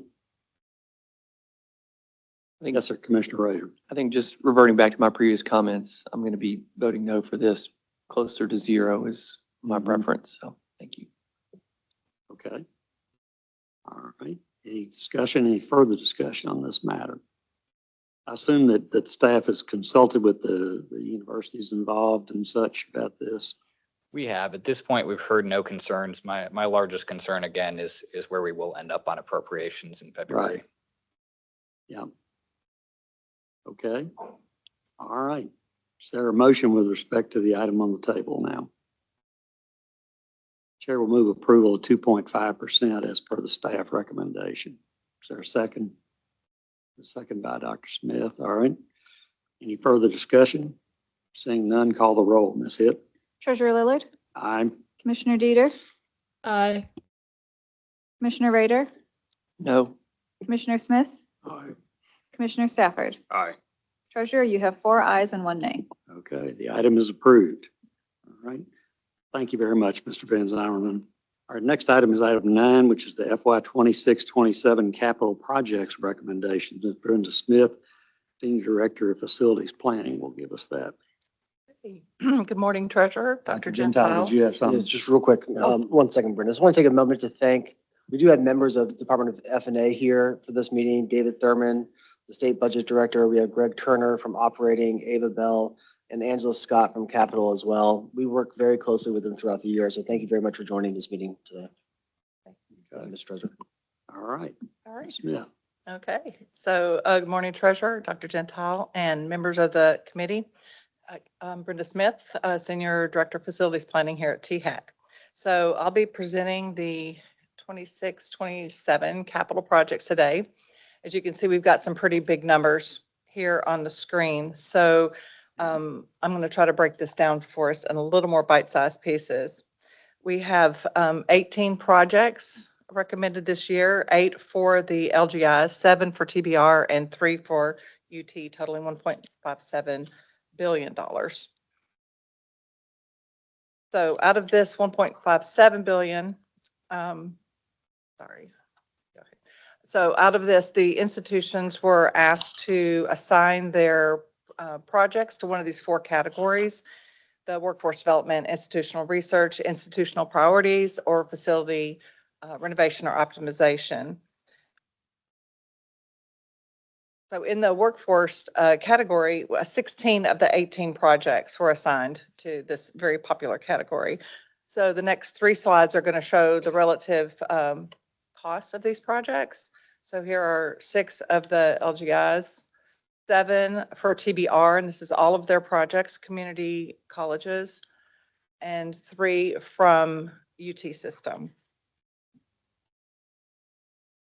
So just a quick overview of these different projects. We have the ETSU, the Engineering Sciences building that will replace what's happening in Wilson Wallace Hall, although this building will remain as surge space for the other departments as they are renovated. This would serve the engineering technology, mechatronics, survey, mapping, interior architecture, about 500 to 600 students. At the MTSU, the Civic Leadership and Applied Humanities building. This will also have the archives and the Center for Innovation and Leadership. A lot of these programs are in Peck Hall. Peck Hall will be 16,000 square feet of Peck Hall would be renovated for backfill usage. In addition to the 400 programmatic students that are in this, would be in this building, about 5,000 would be taking electives here. So MTSU's second project is the Aerospace Campus Phase 2. As we know, in 2022-23, the ProPilot program was funded to be able to move to the Shelbyville Airport. So this is Phase 2, and it would bring over aviation technology, dispatch, aircraft maintenance, and the like, just completing the entire academic scope for this Shelbyville campus. Then Tennessee Tech, Life Sciences. This is the building in white, as you can see, would provide a modern lab space and classrooms for biology, fisheries, wildlife, animal and environmental science, and the water center, which coordinates and collaborates with state and federal agencies. They are currently in a handful of buildings, and this will bring them all under one roof to share resources and for opportunities for collaboration. The second Tennessee Tech project is social sciences. And this building, these people are scattered over 12 different buildings, This project would demolish 3 buildings, the Matthews Daniels and Crawford Halls, and then it would replace the building number 3 that you're seeing there. It would replace Matthews Daniels on the historic quad. Then the University of Memphis Business and Economics addition. The renovation of this building was funded in 22-23. This project will complete that renovation by all new windows. And most importantly, the addition is enclosing the outdoor spaces to make lobby, main, and community spaces there, basically to tie it all together and complete that project. The next 2 projects we'll be stepping here into the community colleges is Cleveland State. This is a comprehensive renovation of the Student Services Building and the Technology Building and replacing the Career Education Building. So this is going to enhance every student experience on campus, as well as dramatically decrease the deferred maintenance. Columbia State, the Wharf Building replacement. The Wharf Building is an outdated facility, no longer meets any of the programmatic needs required for this tech-enabled these studies. They need updated infrastructure, labs, and collaborative space. And Dyersburg State. So you might recognize this from the master plan that we just saw. As Dr. Cook mentioned, the things that happen in this building are now in a golf course building. So that is obviously not purpose built, and there's 50,000 contact hours from workforce entrepreneurial and other types of things that happen in this building. So it should demonstrate a need that it needs to be all underneath one roof, and it needs to be a new building. Nashville State, this is the building A. So those of you here in Nashville might recognize building A. Would be demolished, and then this building would be the new face of Nashville State. So it is currently biology and chemistry labs here. They're outdated, also labs for the technology programs. None of this will be disturbed. This building will be built behind it in phases, so labs are not going to have to be displaced until it's their time. Northeast State, again, we saw this mentioned in the master plan here. Don't think of this so much as an addition as the completion of the technical education complex as it was intended in 2020. So this will be moving the automotive technology, the auto body, and the expansion of the very full aviation technology program that's at the airport currently. So Vol State, this is the new Wilson County Higher Education Center that is going to complement the TCAT Hartsville project in Mount Juliet. There's 3 parcels of land, as you can see. And this is going to expand the capacity that everything that's going on at Gallatin, that capacity would be coming out here as well as the middle college and dual enrollment. And the last of the TBR projects, the Walter State. This is the business and technology building you see in the white at the north. This is the workhorse of campus, housing programs all the way from accounting, all the way to industrial maintenance technology. So this building would be demolished, and we would be building a new facility for that, demoing that this existing building has structural issues, so it definitely has to be demolished. And then we have the UT, the Health Sciences at Memphis, the new College of Medicine and Interdisciplinary Studies. Currently, you can see the 2 older buildings that it inhabits in the upper right, that these were not built for purpose. These are in poor condition. So this new building would be a flagship for the entire health science campus. And then the last 2 are at UT Martin. They're our smallest projects. The one on the left is the what we call the cattle outreach facility. So there'll be classroom, lab, office, and study spaces for the students and faculty, and the shed is for the cows. So currently, it's a subpar facility here, and frankly, the cows are starting to complain. So it's time to build this. 20 points for the name of the facility, by the way. Good job, UC. Thank you. Yeah.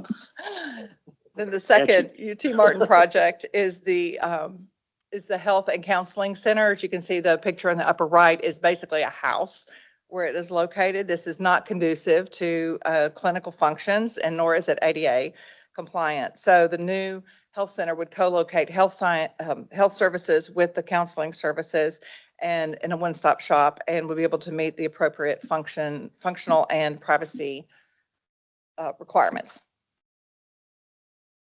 So there were no projects submitted under B, the institutional research, and there was one under C from ETSU for the utility infrastructure, and one for D for facility renovation from and optimization from University of Memphis. So we'll go over these. So ETSU, this will be the completion of their steam lines, chilled water, domestic water, sewer, boilers, pumps, basically all the things that make a campus function. So they've patched together this over time, but it's time for a complete redo and to tie all this together, serve the entire campus for many decades to come. And then with Memphis, this is our last capital project here. This is the academic building replacement. It would demo Mitchell and Clement Hall, that's shown in the upper right, and replace it with a modern building for history, philosophy, sociology, etc. Nearly all students on campus would take courses in this building. So that sums up outlay. So now maintenance. Okay, we got 108 projects, 50 from the LGIs, 36 from TBR, 22 from UT. You can see these outlined with the specific names in attachment 5 and 6 in your document. So this year we've asked for the entire Sherman-Durgis formula amount. That this is just the amount, not to fix everything that's wrong, but to keep us from falling further into deferred maintenance. So I've broken these down into 4 categories: infrastructure, envelope, building systems, and other.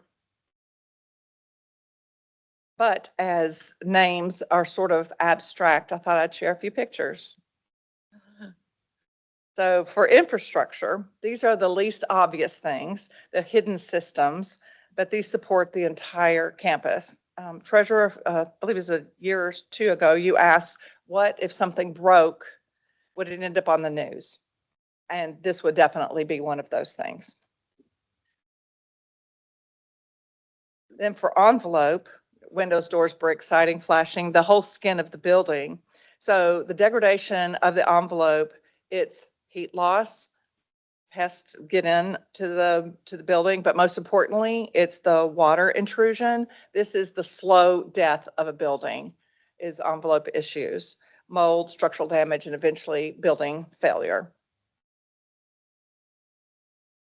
Then building systems, these are the heart and lungs of an individual building. So failure in this category would render that building could be just uncomfortable. It could be unsafe. It could be unusable, could shut down, the whole, just that one building. So these are very important. And then finally, I just lumped everything else in other, everything from safety to interiors, structural, whatnot. It's not that they're not important, but the list could go on forever. But these issues just range from just frankly being unsightly to being hazardous.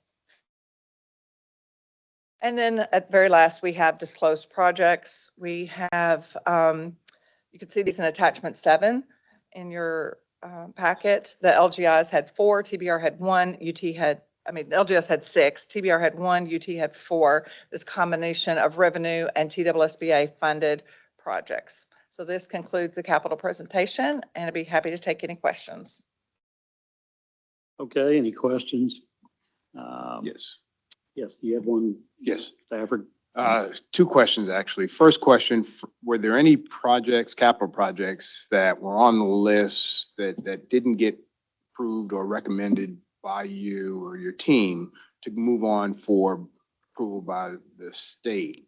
And if so, how many projects have been denied 2 years in a row, or 2 years or more, I should say? Okay, so in the last couple, I've been here the last 2 cycles, and there were no projects that were not recommended because we prioritized them. So if they would just fall farther down the list. This year we chose to not put forward 4 projects, and not that they're not good projects, that we just we might have a little more work to do on them over this next year to get them ready. And one was from Austin P, 2 from TSU, and 1 from Dyersburg State. So other than the feedback that you give to those institutions to perhaps enhance their presentation of the project, are there any situations where we've got projects that have been waiting in limbo for multiple years and not getting funded? There are a number that have been here like 3 years. You know, like MTSU's, the civic leadership, the Tennessee THEC, their academic building, the social sciences building has been here. I think off the top of my So head. I guess the essence of my question is what can be done for those institutions that That have been waiting for a Right. while? It's a good question. Stephen or Dr. Gentile. Dr. sorry. Mr. Chairman, if I may, thank you. First of all, to look at this one way, and we've been over the last few years putting 15 to 20 projects forward. And you know, there was a decade ago where we go years without getting any capital projects, or 2 or 3. So to put that more frankly, the fact that these projects have been on the list for 2 or 3 years, it's to be anticipated given how we fund capital projects. It takes time to chip away. That said, you know, in years past, we would prioritize these projects to show what we think are as the top needs of the state. The MTSU project that we just mentioned a second ago, I believe that was prioritized number 1 the past couple of years. And so, you know, it's on us to have good conversations with our partners in the administration, the General Assembly, about, you know, what we see as valuable in these projects and programs. And then to also, to her point, provide feedback and advice to the institutions on how they can make projects stronger. But without a prioritized list, and a prioritized list that is, I'd say, just frankly followed in the funding, then it is oftentimes coming to the institutions to also go to the administration, the General Assembly, to discuss the needs of those projects. So I know I don't have a succinct answer to you, but it's just being able to show, like, this is one of the best slide presentations I've seen on capital before. Thank you. Because it shows the true needs of these campuses and these facilities to be as transparent as we can with the stakeholders as possible. It forces us to pivot how we've been communicating to the powers that be.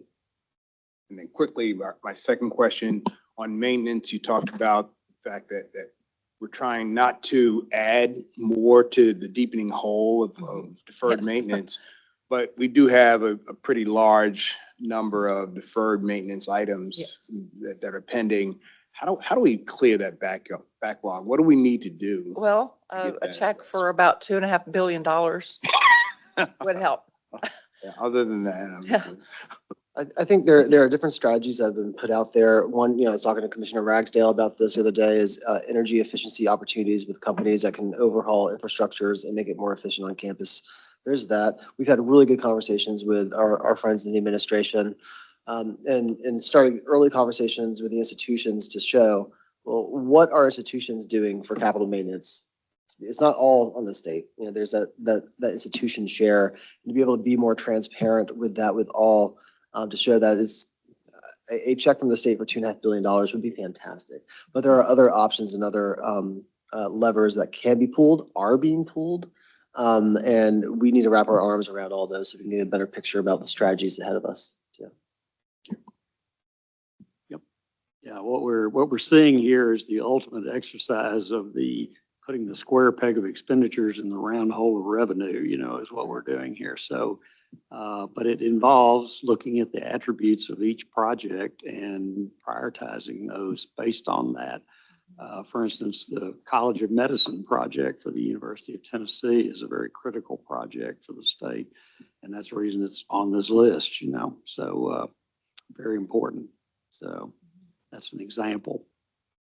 But there are many, many other needs, one of which is deferred maintenance. Ms. Smith and Commissioner Stafford just mentioned.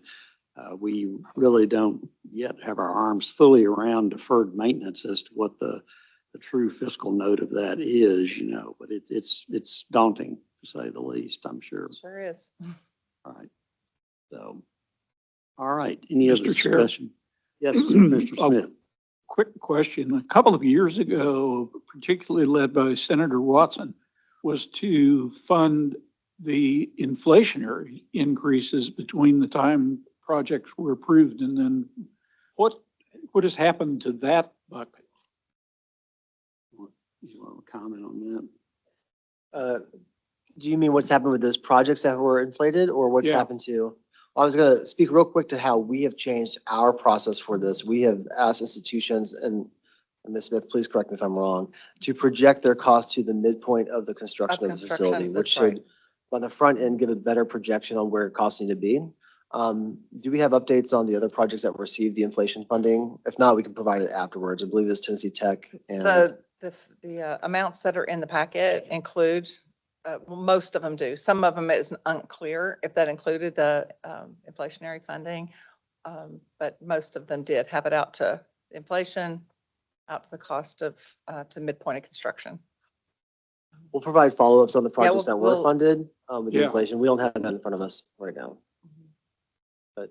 Okay, well, just a quick answer. Were the monies allocated for those inflationary increases? They added them to their budget. I mean, they were as a I'm talking line about item. No. Prior approved projects. Prior approved projects. Okay, so, well, the ones that were approved would be, sent before the SBC and would be in the pipeline. Is that what you mean? So, We'll follow back Yeah, up that's- afterwards, because there were specific projects that were funded with inflationary. Where were they? And then there was some that were proposed in prior years that may not have been funded through our process, and we don't have the answer to that in front of us Right, right now. yeah. We'll follow back. it's a little complicated, yeah.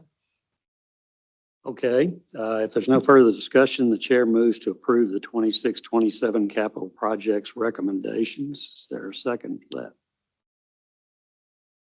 Second. All right, we have a second from Commissioner Rader. Any further discussion? Seeing none, Ms. Hitt, call the roll on the motion to adopt. Treasurer Lillard, Aye. Commissioner Deeter, Aye. Commissioner Rader, Aye. Commissioner Smith, Aye. Commissioner Stafford.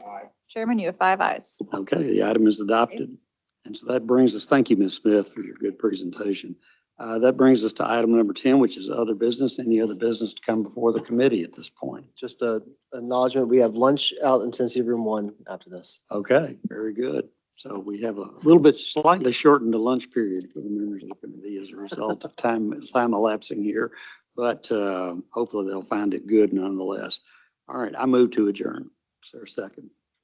Second, without objection, then we stand adjourned. Thank you for your service.